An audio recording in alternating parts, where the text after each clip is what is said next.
against each other every year. So, Rookie of the Year is one of those things that, you want, sure, but more than anything, you just want to have a good season. You want to keep improving. And From the outside, it looked like a dream. Fame, history, sponsorships, and a name that even non-racing fans recognized. But behind that image, the pressure started stacking early. She wasn't just racing cars anymore. She was carrying expectations for an entire sport. Every lap became a statement. Every finish turned into a headline. And every mistake felt 10 times louder than it should have. What most people didn't realize was how quickly that attention turned heavy. Being labeled the future of racing sounds flattering, but it quietly removes your freedom to fail.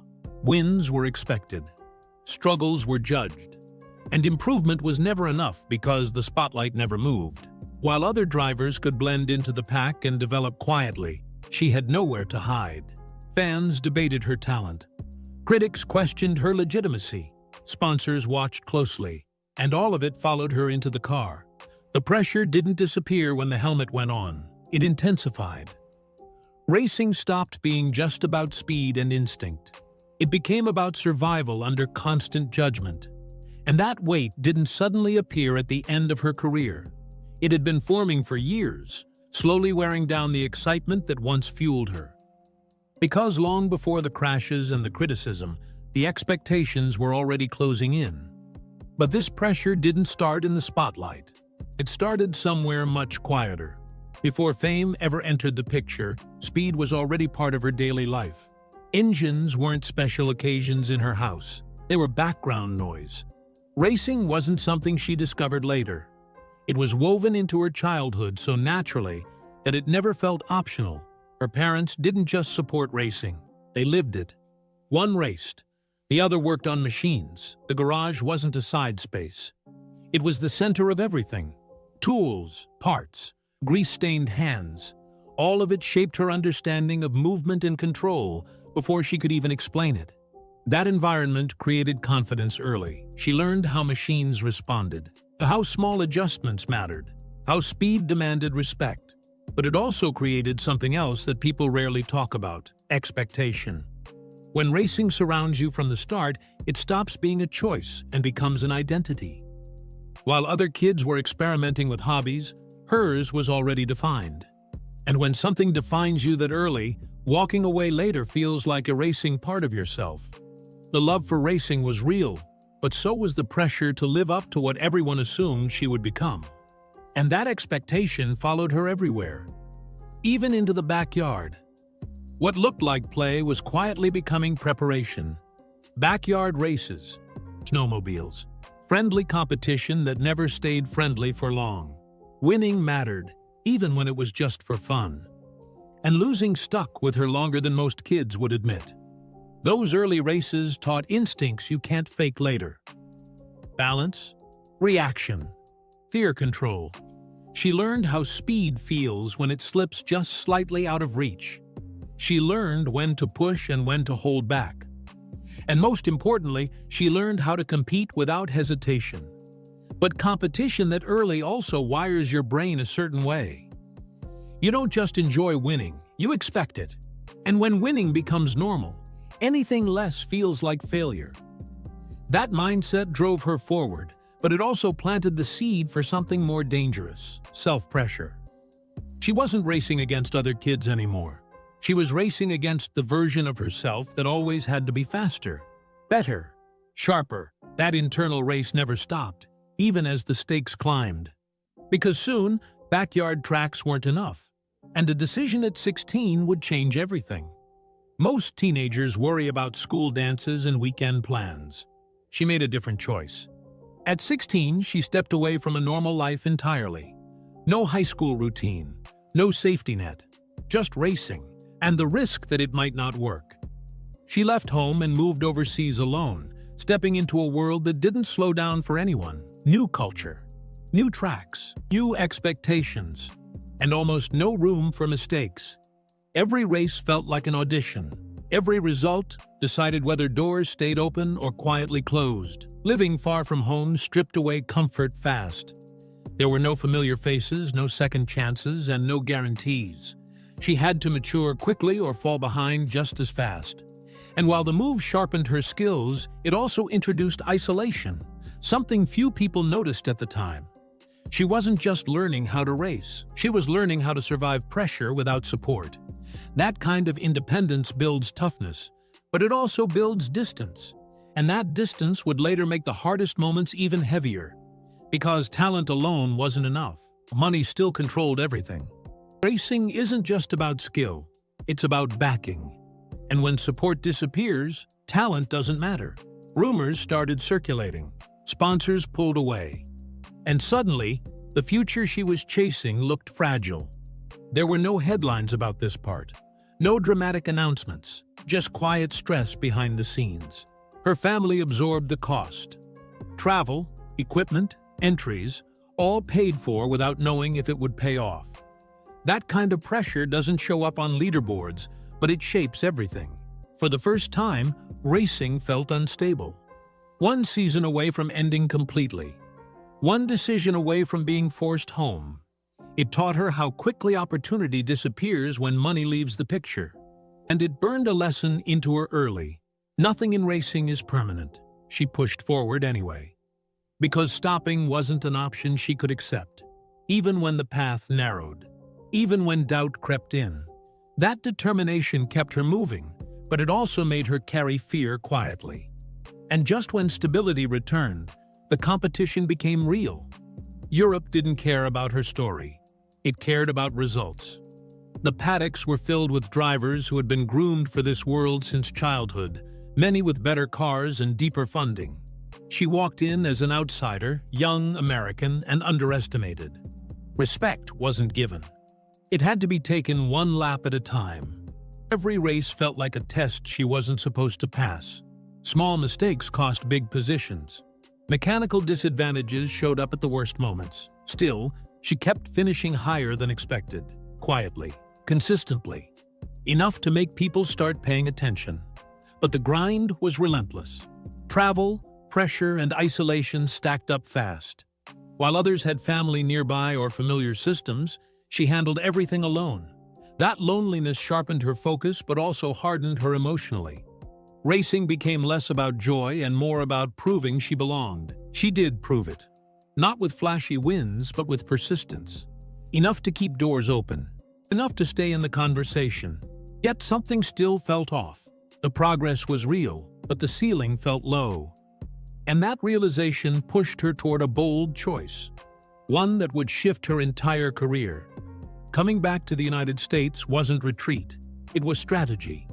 She knew Europe had taught her discipline, but America offered opportunity. Better teams, bigger stages, and a clearer path forward if she could capitalize. The transition wasn't easy. Different cars, different racing culture, different expectations. But adaptability had become her strength. She adjusted faster than many expected, proving she could jump between formats without losing momentum. Each race sharpened her reputation. She wasn't just surviving anymore, she was competing. Sponsors noticed. Teams paid attention. The trajectory finally felt upward in a way it hadn't before. But with progress came danger. The stakes were higher now. Faster cars, harder impacts. Less room for error. Racing stopped feeling forgiving. And beneath the excitement, the risk was growing quietly. That danger became real in a way no one expected. And it nearly ended everything before it truly began. Not all racing threats come from crashes. Some come silently. During a race overseas, something went wrong inside the car. Exhaust fumes leaked into the cockpit. She didn't realize it immediately. By the time she did, her body was already shutting down. Breathing became difficult. Focus faded. Panic set in. After the race, she collapsed into medical care, struggling to understand what was happening to her own body. Doctors later confirmed she'd been exposed to toxic levels of fumes. It was terrifying because it was invisible. No dramatic wreck, no warning signs, just the realization that she'd come dangerously close to losing everything without even seeing it happen. The incident shook her deeply. For the first time, she wasn't thinking about winning. She was thinking about survival. Racing had always been risky, but this felt different, personal, fragile, and it lingered in her mind long after she recovered.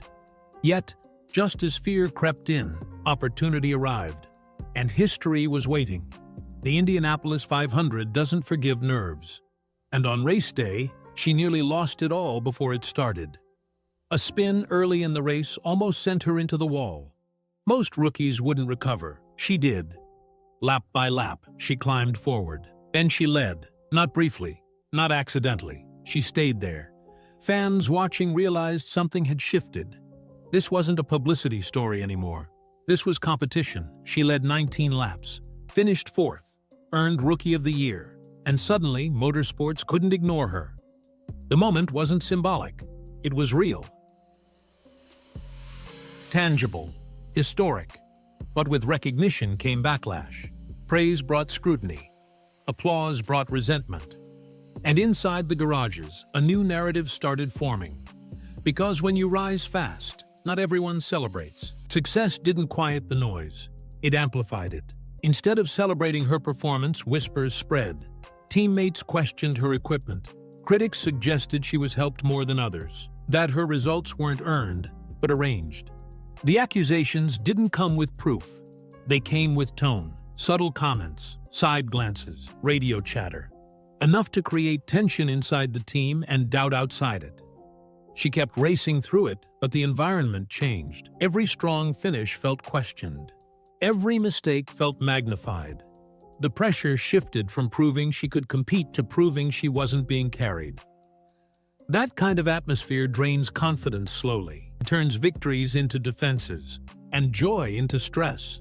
She was still performing, still climbing, but the feeling had changed.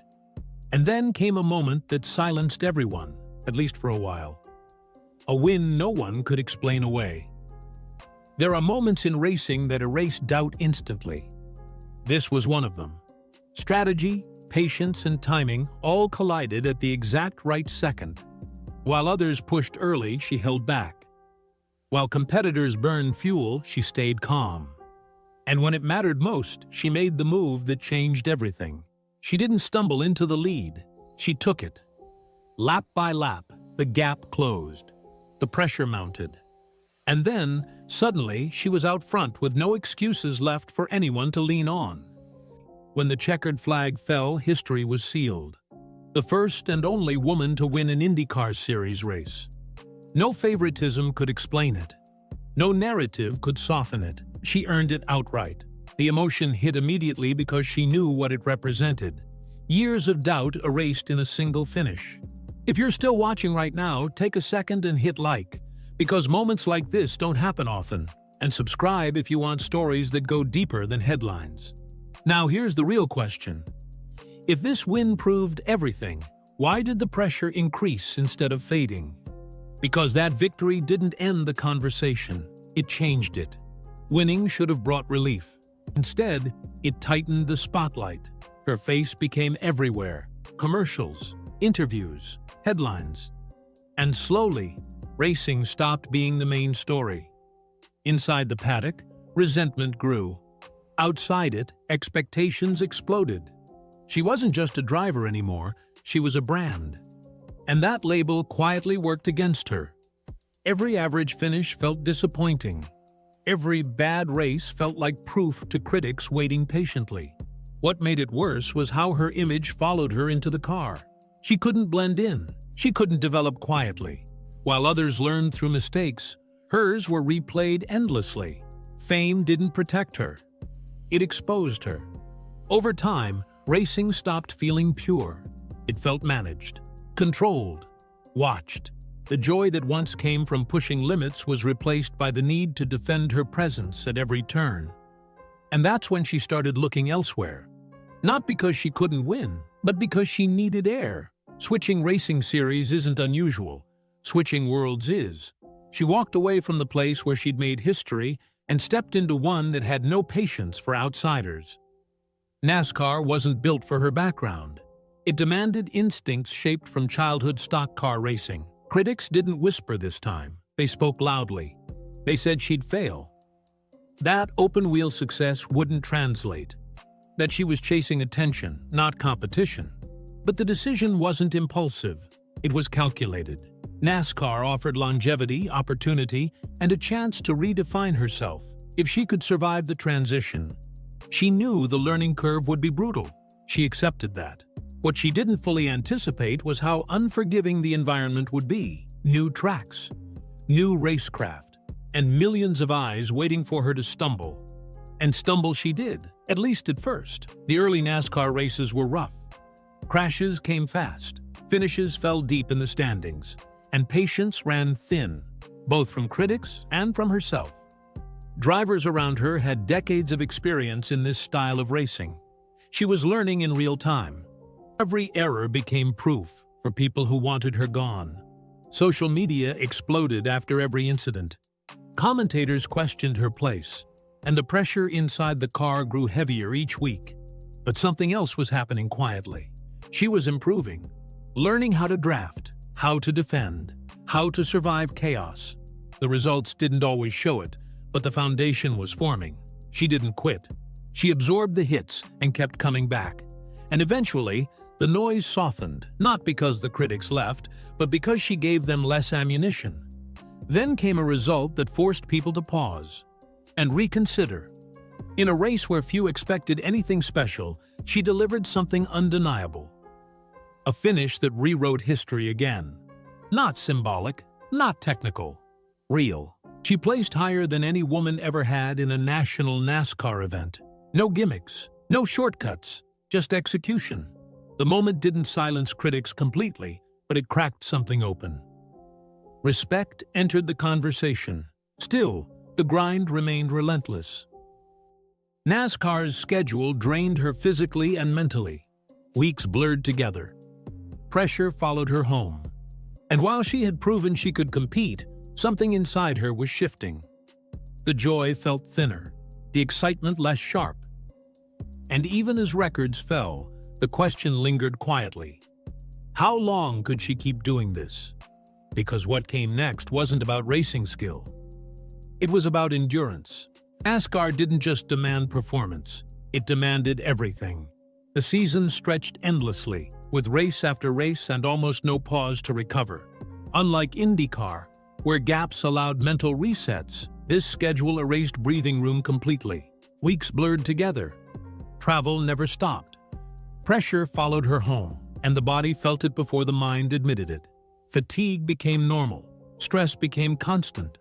Racing stopped being something she looked forward to and started feeling like something she had to survive. Drivers raised in this system adapted early. She was learning it late, under a microscope. Every off weekend felt too short. Every Monday felt too close to the next Sunday. Joy that once fueled her career slowly thinned. And while she kept showing up, something inside her was slipping. The grind didn't destroy her talent. It drained her spirit. She was still capable, still competitive, but the cost kept rising. Then one race changed how she saw the sport forever. And nothing felt the same after. Some moments burn into memory permanently. A massive multi-car crash. Chaos everywhere. And suddenly, the race was over, not because of weather or rules, but because life had been lost. Watching a fellow driver not walk away hit differently than any wreck she'd experienced herself. The reality of risk stopped feeling theoretical. It felt close, immediate, heavy. From that point on, racing carried a different weight. The thrill remained, but it was shadowed by awareness. Every restart, every pack run, every high-speed corner came with a reminder that not everyone makes it home. She spoke later about how that day shifted her relationship with the sport. The joy didn't vanish instantly. It faded slowly, quietly. And when joy disappears, motivation struggles to survive. She kept racing. But something fundamental had changed, and the results began to reflect it. The drop wasn't dramatic at first, just fewer strong finishes, less momentum. Then suddenly, patterns formed. Average results became routine, and the critics noticed immediately. They said the experiment had failed, that she'd been exposed, that the hype had finally outrun the talent. Inside the garage, the whispers returned, this time louder. But the truth was more complicated. The exhaustion, the mental toll, the emotional weight, all of it stacked quietly. Racing is unforgiving when your mind isn't fully locked in. Even a fraction of hesitation changes outcomes. She wasn't worse. She was worn. And worn drivers don't rebound easily. Each race added pressure instead of relief. Each mistake cut deeper than the last. By the end of the season, the direction felt clear. And the ending felt closer than anyone expected. She wanted closure. One last chance to leave on her own terms. Instead, racing delivered its harshest reminder. Her final NASCAR race ended in a wreck. No redemption, no storybook finish. Just twisted metal and silence. The moment she imagined slipping away quietly disappeared in seconds. Then came her return to Indy for one last run. A place that once crowned her, a track that carried history. Hope returned briefly. And then the engine failed. Another early exit. Another early exit. Another early exit. Another unfinished chapter. 2 races. 2 endings. No control. Racing didn't let her choose how it ended. It rarely does. The message was clear. The body was tired. The mind was heavy. And the spark that once made everything worth it was gone. But racing wasn't the only thing unraveling. Her personal life was shifting too. While the public tracked her career, her private world was under strain. Marriage ended quietly. No drama, no explanations. Just a legal filing and silence. Soon after, a new relationship formed within the racing world. Shared tracks, shared pressure, years together under constant scrutiny. From the outside, it looked stable. Inside, uncertainty lingered. Timing mattered. She wanted something deeper. The relationship didn't move at the same pace. And eventually, it ended, quietly, just as her racing career was ending too. Loss stacked on loss. Racing faded. Relationships faded. Identity shifted. And suddenly, the person who had always been defined by motion was standing still. But the hardest chapter hadn't even started yet. Because her body was about to send signals no one could explain. After racing stepped out of the center of her life, something else quietly took its place. A relationship that, from the outside, looked calm and supportive. Public appearances felt normal. Smiles looked genuine. But beneath that surface, something darker was unfolding. Years later, she would describe this period as the most emotionally painful chapter of her life. She said her confidence eroded slowly. Not through explosive moments, but through subtle control, constant tension, and feeling smaller over time. The kind of damage that doesn't leave marks, but changes how you see yourself. She didn't recognize who she was becoming. The strength that once defined her on track felt distant. When the relationship ended, it didn't just hurt, it collapsed her emotionally. She entered therapy, trying to understand how someone so mentally tough could feel so broken. The recovery was slow, quiet, but necessary. And as she rebuilt mentally, her body began sending signals that something else was wrong. Because the pain wasn't just emotional anymore, it was physical. At first, the symptoms felt disconnected. Weight gain, fatigue, brain fog, hair thinning, hormonal chaos. Doctors ran tests. Specialists offered guesses. No one had answers. She tried everything. Diets, supplements, lifestyle changes. At one point, she was taking nearly 30 pills a day just to feel functional. Nothing worked.